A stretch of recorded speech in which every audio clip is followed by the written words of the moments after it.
Python सीखने के लिए हमारे चैनल लर्न कोडिंग को सब्सक्राइब करें। पाइथन प्रोग्रामिंग में आज का हमारा टॉपिक है पैरामीटराइज्ड कंस्ट्रक्टर। इस वीडियो में हम जानेंगे ये पैरामीटराइज्ड कंस्ट्रक्टर होता क्या है, फुल एक्सप्लेनेशन, मतलब इसको पाइथन में इम्प्लीमेंट कैसे करेंगे प्रैक्टिकली और यूज़ कैसे करेंगे। लेकिन सबसे पहले पैरामीटराइज्ड कंस्ट्रक्टर का डेफिनेशन आपको पता होना चाहिए अपने एग्ज़ाम और इंटरव्यू के लिए। Parameterised constructor accept arguments along with self.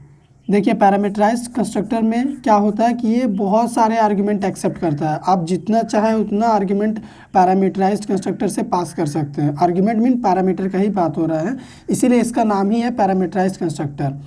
Self भी रहेगा।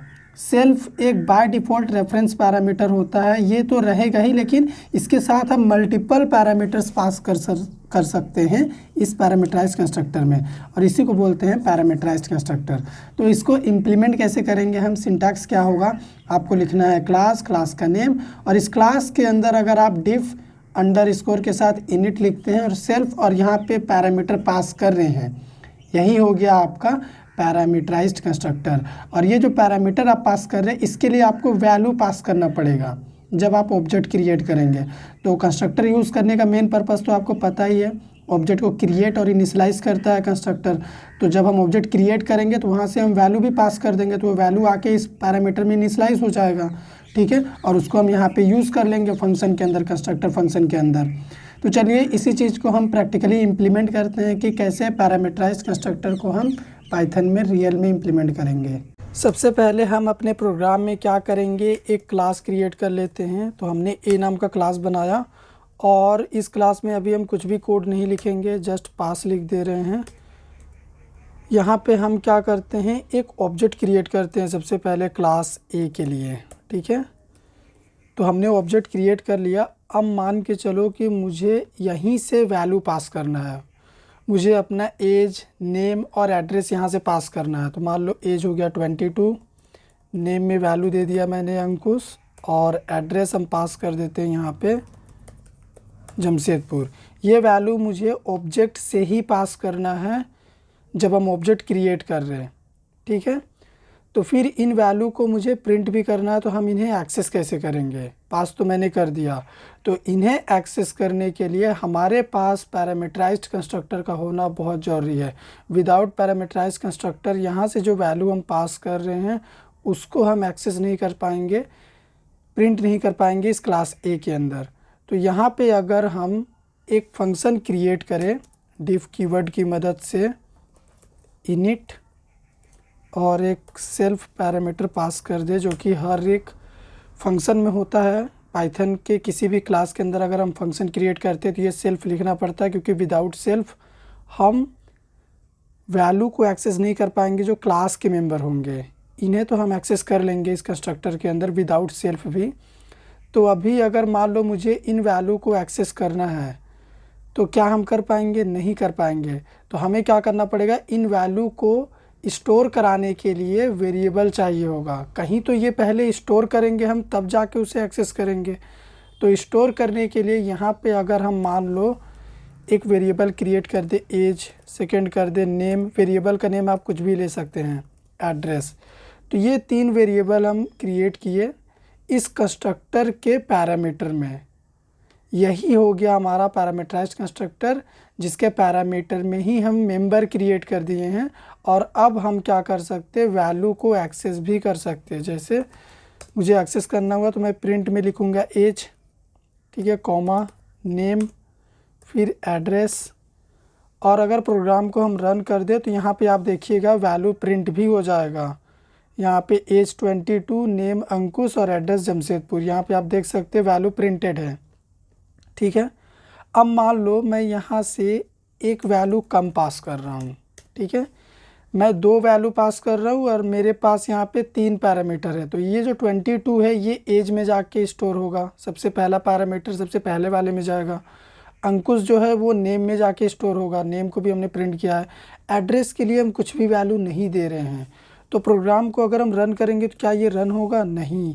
यहाँ पे क्या बोल रहा है, missing one required positional argument address. Address के लिए वैल्यू का नीड है यहाँ पे, और वो मिसिंग है, आपको देना पड़ेगा। लेकिन अगर आप कुछ भी पास नहीं करना चाह रहे तो आप यहाँ पे नन दे सकते हैं, ठीक है। नन एक ऑप्शनल वैल्यू होता है। तो प्रोग्राम को रन करेंगे तो आपका प्रोग्राम रन हो जाएगा, रिजल्ट भी मिलेगा। अब यहाँ पे हमने नन पास किया है, तो इस एड्रेस में हम क्या कर सकते हैं, इस कंस्ट्रक्टर के अंदर भी वैल्यू असाइन कर सकते हैं। जैसे अभी हम वैल्यू चेंज कर दें, अभी हमने एड्रेस को क्या कर दिया, झारखंड कर दिया, ठीक है। और प्रोग्राम को अगर हम रन करेंगे तो अभी देखो यहाँ पे एड्रेस में झारखंड प्रिंट हुआ है, जो कि हमारा यहाँ पे हमने सेट किया है। अब ये सेल्फ जो कि बाय डिफ़ॉल्ट पैरामीटर होता है किसी भी फंक्शन के अंदर जो क्लास के अंदर क्रिएट करते हैं, इसका रोल क्या है, इसका क्या यूज़ है। मान के चलो यहाँ पे हम क्लास में एक मेंबर क्रिएट कर रहे हैं, क्लास में मेंबर क्या क्रिएट कर दे रहे हैं हम, name2 नाम का एक मेंबर क्रिएट कर दे रहे, और इसमें अभी वैल्यू दे दे रहे नन, ठीक है। या फिर मान लो इसमें वैल्यू अभी ही दे देते हैं अखिलेश, और इस name2 को मुझे यहाँ कंस्ट्रक्टर के अंदर एक्सेस करना है। तो हम अगर यहाँ पे प्रिंट करेंगे तो क्या हम उसको प्रिंट कर सकते हैं, name2, ठीक है। और प्रोग्राम को सेव करके हम रन करें तो यहाँ पे देखो name2 is not defined, did you mean name. name2 defined ही नहीं है इस कंस्ट्रक्टर में, इसको हम यूज़ कर ही नहीं सकते डायरेक्टली इस तरह से, क्योंकि ये कंस्ट्रक्टर का मेंबर तो है नहीं जो कि हम इसके पैरामीटर में क्रिएट कर रहे हैं। फिर हमें इसको यूज़ करने के लिए ये सेल्फ चाहिए होगा, क्योंकि ये name2 क्लास का मेंबर है। तो यहाँ पे अगर हम लिखें सेल्फ डॉट name2, इसका मतलब अब हम यूज़ कर सकते हैं। अभी देखो ये सेकेंड नेम भी प्रिंट हुआ है, ठीक है। और ये name2 को ना आप पूरे प्रोग्राम में क्लास ए के अंदर कहीं भी यूज़ कर सकते हैं। जैसे फॉर एग्ज़ाम्पल एक और मेथड हम क्रिएट कर रहे हैं आपको बस बेटर समझाने के लिए, ठीक है। और इसमें भी लिख देते हैं सेल्फ, कोई भी फंक्शन क्लास में क्रिएट करेंगे सेल्फ लिखना पड़ेगा, ठीक है। और यहाँ पे अगर हम प्रिंट करें किसको, name2 को,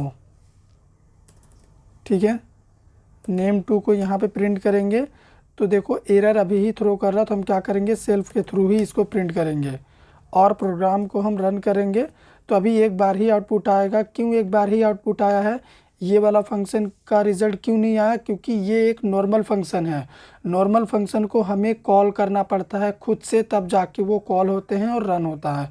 जबकि ये कंस्ट्रक्टर जो है ये एक स्पेशल फंक्शन है, जब हम ऑब्जेक्ट क्रिएट करते हैं उसी टाइम पे ये कॉल हो जाता है अपने आप, इसको कॉल नहीं करना पड़ता।